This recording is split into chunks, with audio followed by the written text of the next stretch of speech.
आप सबके बीच बहुत बहुत स्वागत है फिर से एक नया वीडियो एक नए इन्फॉर्मेशन के साथ में।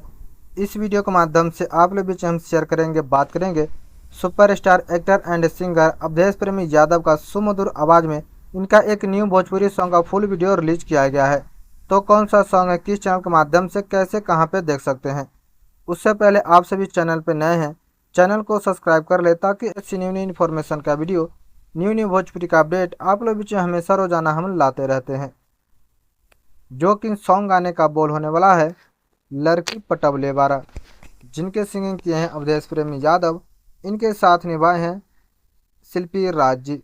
इस सॉन्ग के लहरी से सजाए हैं अवधेश प्रेमी यादव, खुद लिखे हैं, म्यूजिक दिए हैं विकेश भोजपुरिया। फिटिंग एक्टिंग कलाकारी की बात कर ले Awadhesh Premi Yadav and Kajal Kashyap acting fitting करते आप लोग बीच में इस सॉन्ग में नजर आ जाएंगे। इस सॉन्ग का वीडियो डायरेक्ट किए हैं पवन पाठक जी, कोरियोग्राफर किए हैं साहिल राज जी, एडिटिंग किए हैं किशोर राज जी। इस सॉन्ग का फुल वीडियो रिलीज हो चुका है, जाकर आप लोग देख सकते हैं। सारेगामा हम भोजपुरी चैनल के माध्यम से इस सॉन्ग का फुल वीडियो का आप लोग जाकर आनंद ले सकते हैं, जो कि रिलीज हो चुका है। और भी इनका एक से एक बेहतरीन सॉन्ग आप लोग बीच में आने वाला है। तो सारी इन्फॉर्मेशन इस चैनल के माध्यम से आप लोग बीच में मिलती रहेगी।